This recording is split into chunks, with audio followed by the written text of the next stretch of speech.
Hi, Sean Taylor, welcome back to the channel, and I'm sat here in my garage with my V4SS, and this is another informational video around the issues surrounding this model. Now, some of you may know there's a general product safety legislation of 2005.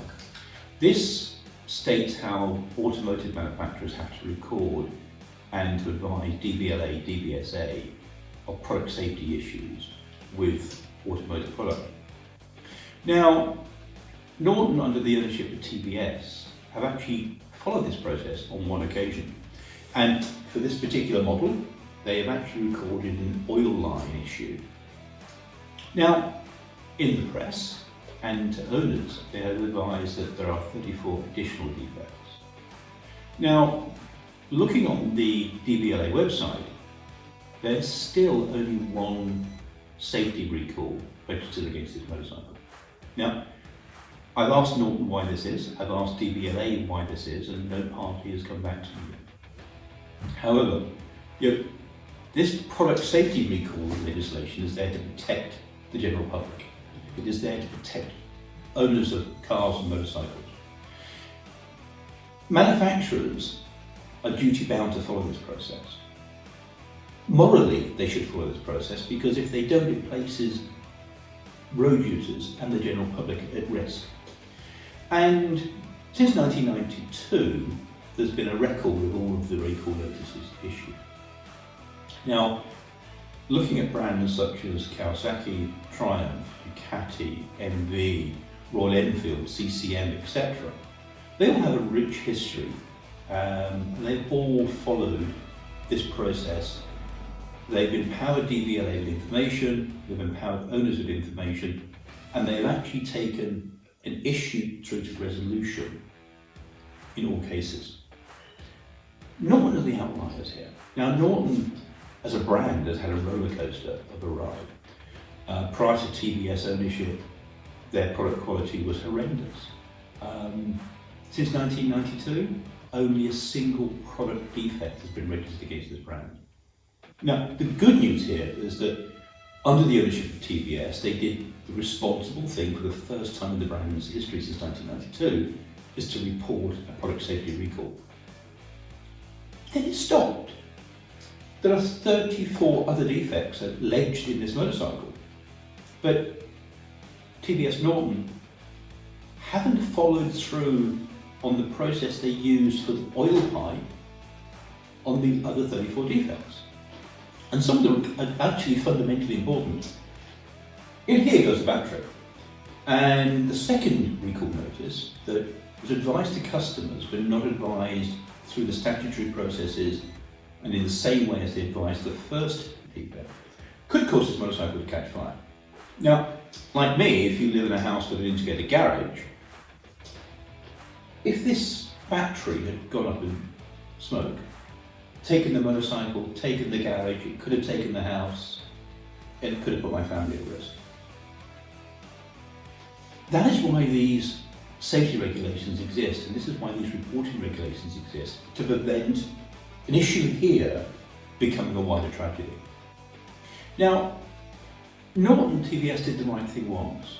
My question is, on 34 other occasions, or 34 other product safety related issues, they failed to follow this process. Why? Now, not recording these issues through this statutory process actually means that these motorcycles are not subject to a statutory do not ride notice. They're freely allowed to be used on the road. Now, let's just think of this from a brand reputation perspective. Norton have issued one safety recall notice, but there are 34 others. If one of those 34 unrecorded defects cause this motorcycle to lose control, cause the bike and the rider to actually go out of control, the motorcycle or the rider could impact the pedestrians. Another road user could be caused to take avoiding action to avoid the motorcycle or the rider flying across the road and actually make contact with the pedestrian. So for wider road safety, for the safety of pedestrians, for the safety of other road users, if these motorcycles have 34 defects that could cause an accident, that could cause serious injury or loss of life, a responsible brand should follow the process. A responsible brand should report the defects, should inform owners, should inform the DVLA of what the exact issue is, what the rectification is, so those issues can be addressed and the bike's made safe. Now, Norton have decided that that doesn't apply to them because they simply have got no interest in this motorcycle. They want this motorcycle wiped off the face of the earth.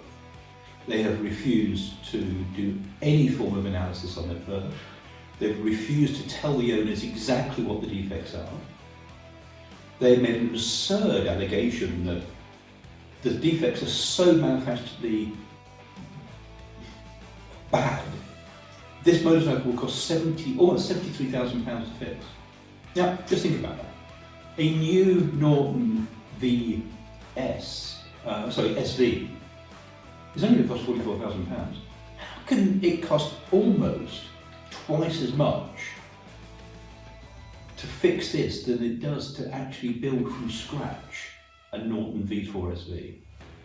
Doesn't make sense. Now, Norton want to take these bikes back. They want to supply owners with the Norton V4 SV, and they want owners to give them £10,000. Now, frankly, I don't want to be forced into giving this up. I want to understand what's wrong with it. I want to understand how I fix it. Also, what happens if I haven't got the £10,000? So I've got this motorcycle. This is my life savings.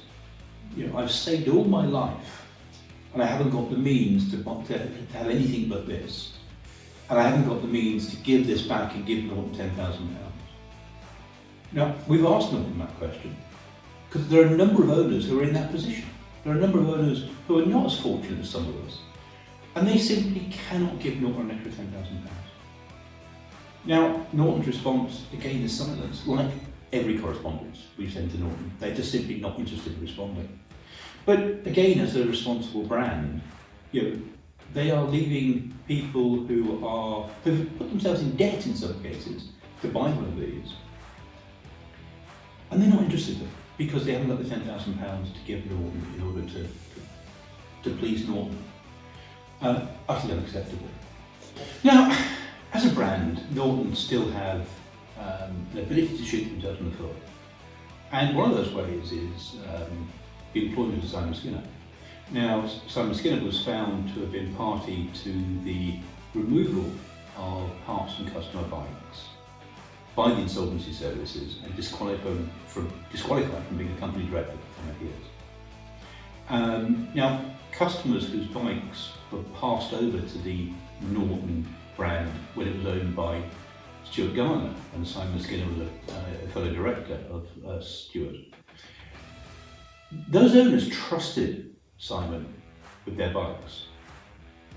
That trust was fundamentally broken. Now, when you look at the generic definition of theft, when you take something that doesn't belong to you and use it for something else and you get gain out of that, so stripping a customer bike of parts, using those parts on another motorcycle and then selling those parts on that motorcycle to another customer, actually, I believe, would fall into the generic definition of theft and should be investigated. However, it's not. Now, my own motorcycle, I believe, has actually got parts that were taken from another customer's motorcycle. This bike came out of the factory in late November, was delivered to me in early December, literally weeks before the company went bust.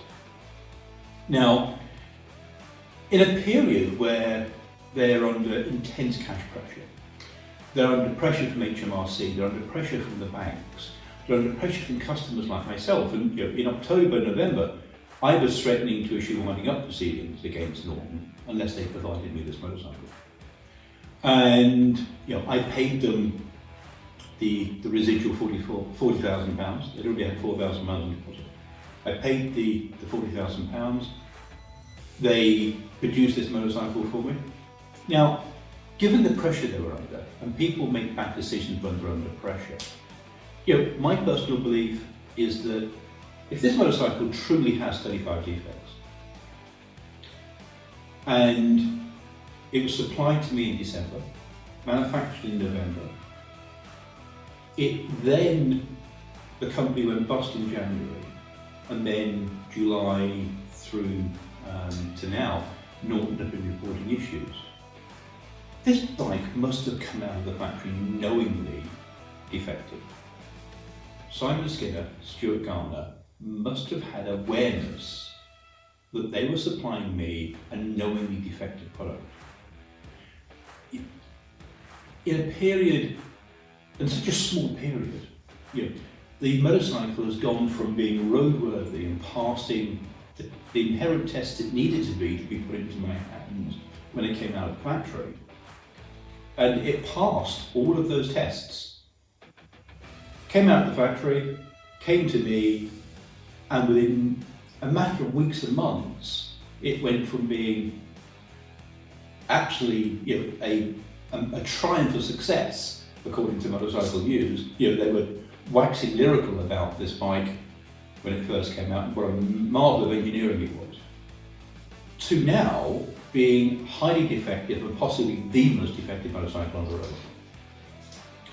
Now, if Simon Skinner and Stuart Garner genuinely knew this motorcycle was defective when it left the factory, and Norton, under the ownership of TVS, have completed exhaustive engineering tests that show exactly why this motorcycle is defective, and that information actually does then show that there should have been awareness or knowledge that this motorcycle was defective when it left the factory. I deserve to know that to be true. I deserve the opportunity of actually talking to the regulated authorities, in this case perhaps the police or the solicitor, regarding an allegation that I was knowingly passed a defective motorcycle. However, Norton are denying me this opportunity because they've got a conflict of interest. Simon Skinner remains under the employ of Norton Motorcycles, as owned by TVS. So, they've got possibly the most toxic employee in the motorcycle industry in the UK engaged within their business. An employee who I believe gave me an inherently dangerous and defective motorcycle when he was a director of the former Norton Motorcycles. And I believe that new Norton Motorcycles under TVS ownership actually have engineering information that would substantiate that this motorcycle was defective at the point of receipt. But they won't share it. They won't share any of the engineering data. And I believe that there's information being covered up. There's information that's being knowingly withheld that would support my assertion that this motorcycle was defective when it was given to me and knowingly defective when it was given to me. Transparency costs nothing. If there's nothing to hide, if there's nothing to protect, and this motorcycle is genuinely defective, share the engineering analysis, share the defects in detail, and empower owners to understand what is wrong with their motorcycles. The more this is suppressed, the more information is refused to be released, the more information that's not being provided to DVLA to be recorded as product safety recalls, the more people question why. The more that damages the Norton brand, because there's no transparency, there's no honesty, and frankly, every time you get on a motorcycle, you're facing risk. Now, the question you have is that when we choose motorcycles, we choose brands based upon what we believe will give us safe enjoyment. Now, Ducati, if you take the V4 platform of Ducati, they had an issue with the Panigale V4. They actually declared that safety issue. They took those bikes, they swapped those engines, and owners were protected. They worked in the interest of the owners. They empowered the owners with the information. and they protected their brand value, they protected the platform value. Norton had an opportunity to do the same thing. Norton had an opportunity of taking the V4SS and saying, hey guys, the previous company got it wrong. This is why they got it wrong. This is what we've done about it. This is the engineering analysis, what was wrong with the V4SS. And by the way, this is why you can trust the V4SV, because each one of these defects, which we've shared with you in meticulous detail, has been addressed. I mean, let's be honest, getting on board a V4SV without knowing what was wrong with an SS and understanding how each one of those material defects, 35 material defects, of which many are safety related, if not all, have been addressed, is that going to give you confidence actually taking a Norton V4SR on a track day? Are you really going to be going down into a corner, braking heavily, knowing the fact that there's no rear brake on the SS, and the front brake is kind of weird as well. So, until you know what's been fixed, so what was wrong and what's been fixed, are you truly going to have confidence in the continuation of the V4 product from Norton? Thanks for listening, and I'll be back again soon. Bye for now.